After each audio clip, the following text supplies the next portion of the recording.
The sliding doors of Mercy General hissed apart, cutting through the afternoon routine like a blade through fabric. For one heartbeat, the emergency ward held its breath. Monitors kept their steady rhythm, but conversations died mid-sentence. A pen rolled across the counter and clattered to the floor, loud as a gunshot in the sudden quiet. The figure that stepped through the doorway didn't belong in this world of white coats and disinfectant. 6'4", built like a freight truck, leather vest heavy with metal pins and road dust, Ryder Cole carried the weight of storms behind him. His boots left dark, wet prints across the polished linoleum. Rainwater dripped from the ends of his tangled hair and tracked down the scars on his cheeks. Every eye fixed on him, not for the skull emblem stretched across his back or the patches that shouted Iron Titan's MC, but for what he held in his arms. Cradled against his chest was a child, small as a whisper, limp as a doll.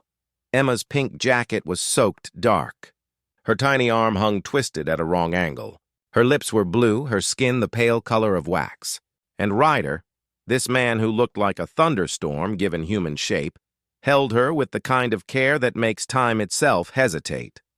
No one moved until his voice, hoarse, gravel-rough, trembling, broke the stillness. "Somebody, please." She's not breathing right. That plea snapped the room back to life. Nurse Grace Turner's body moved before her mind caught up.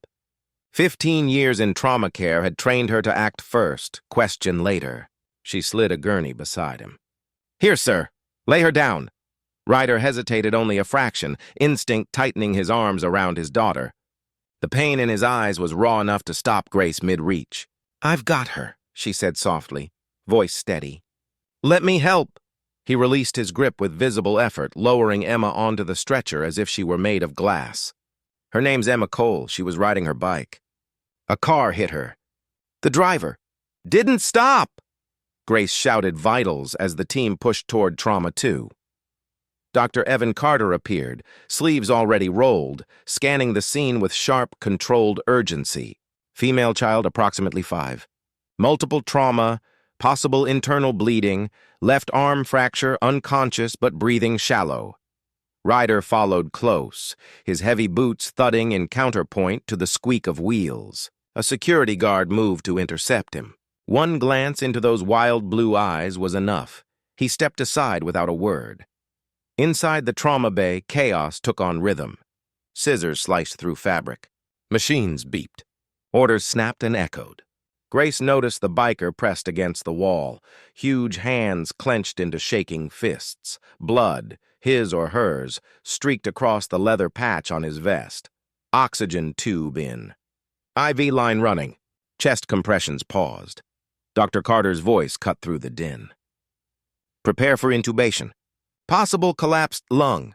Ryder's question tore out before he could stop it. "Is she going to make it?" Grace met his eyes. "We're doing everything possible, but you need to give us room. I'm not leaving her." The words came like steel dragged across concrete. Dr. Carter studied him for a long second, then nodded once. "Stay by that wall. Don't touch anything." The biker nodded, jaw set. Gratitude flickered behind the fear. Minutes blurred into an hour of controlled fury. Emma's chest rose and fell under ventilator rhythm. Her arm was splinted, her lung reinflated. Every action carved another line of hope across Ryder's face. When Grace glanced back, she saw tears streaking through the grime on his cheeks. The leather giant was praying under his breath, words half lost to the hiss of oxygen. Then Administrator Linda Price appeared at the door, heels clicking, expression carved from disapproval. "Grace, a word," she demanded. Outside, Linda's composure cracked. "Do you know who that man is? Security says his club brothers are filling the waiting room. Families are frightened. This is a hospital, not a biker bar." Grace straightened. "That man carried his daughter here bleeding out. He probably saved her life. If you expect me to drag a father from his child, you'll be short one nurse." Linda's lips thinned, but she turned away. Back inside, Dr. Carter gave orders for surgery prep. Internal bleeding. Likely spleen damage. Time was thin. Grace turned to Ryder. "They're taking her upstairs. It's serious, but kids fight harder than anyone." "How serious?"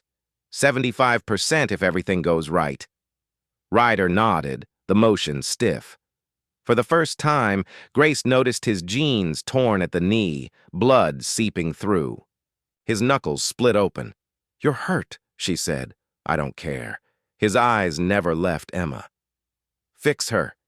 He followed the gurney until the elevator doors closed on her small form. Then the fight drained out of him.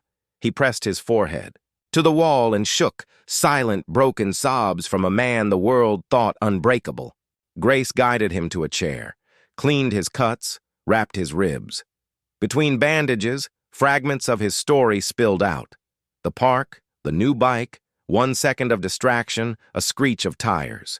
He had run until his lungs burned, lifted her from the asphalt, and never stopped. "She's all I have left," he murmured. "Her mom, cancer, 2 years ago. It's been just us." Grace's voice gentled.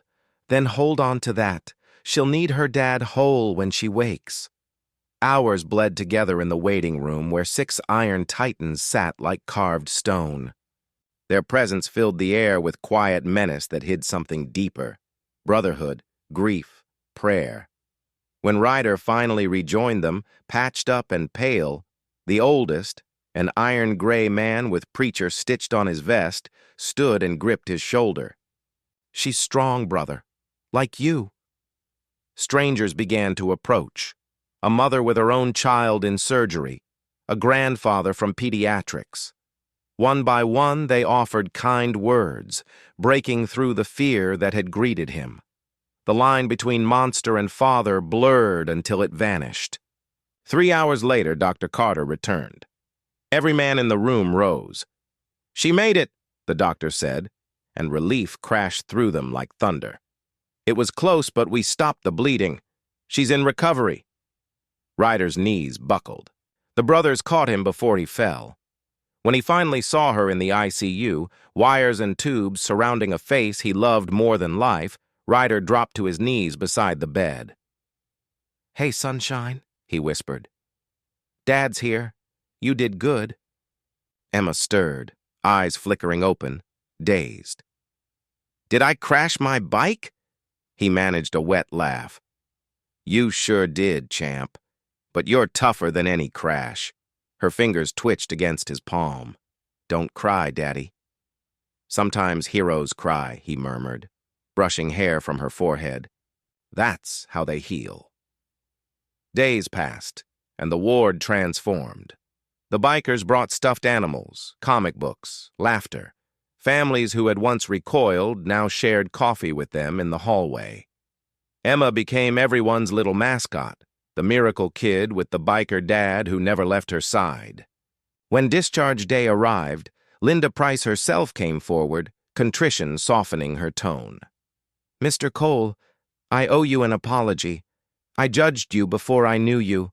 You and your brothers have shown this hospital what loyalty looks like." Ryder shook her hand. "Appreciate that, ma'am. Thank you for saving my girl." She smiled faintly. "Some rules deserve to be broken." Outside, the Iron Titans lined up their bikes, chrome catching the sun. They formed a rolling escort around Ryder's pickup as father and daughter left the hospital together. Grace stood by the doors, watching them vanish down the road, wind whipping her scrubs. "People will surprise you," she said to no one in particular. 3 months later, Emma was back on her bike, training wheels off, helmet secure, her dad's shadow never more than a few feet behind. Something in Ryder had changed, too. The man who once lived only for the ride now stood in school gyms, telling parents and kids about road safety. His gravel voice carried through auditoriums, warning drivers to slow down, to see the small lives they might not notice. On the anniversary of the accident, the Iron Titans hosted a blood drive rally at Mercy General. They called it Emma's Ride, and the turnout broke every record the hospital had. Lines of nurses, families, and bikers stood side by side donating, proving that leather and compassion could coexist. Ryder looked around at the sea of people and felt something he hadn't in years. Peace. The scars, the reputation, the fear. They all meant nothing compared to the little girl racing across the parking lot with her arm outstretched. "Daddy, look, I can ride again!" He caught her mid-hug, laughter cracking through tears. The world saw a biker, but Emma saw her hero. Sometimes the roughest hands hold the gentlest hearts. Sometimes the people we fear most are the ones who rush toward danger while others freeze. And sometimes the moment that breaks us open becomes the one that saves everyone around us. When the hospital froze that day, it wasn't because a biker had walked in. It was because love had.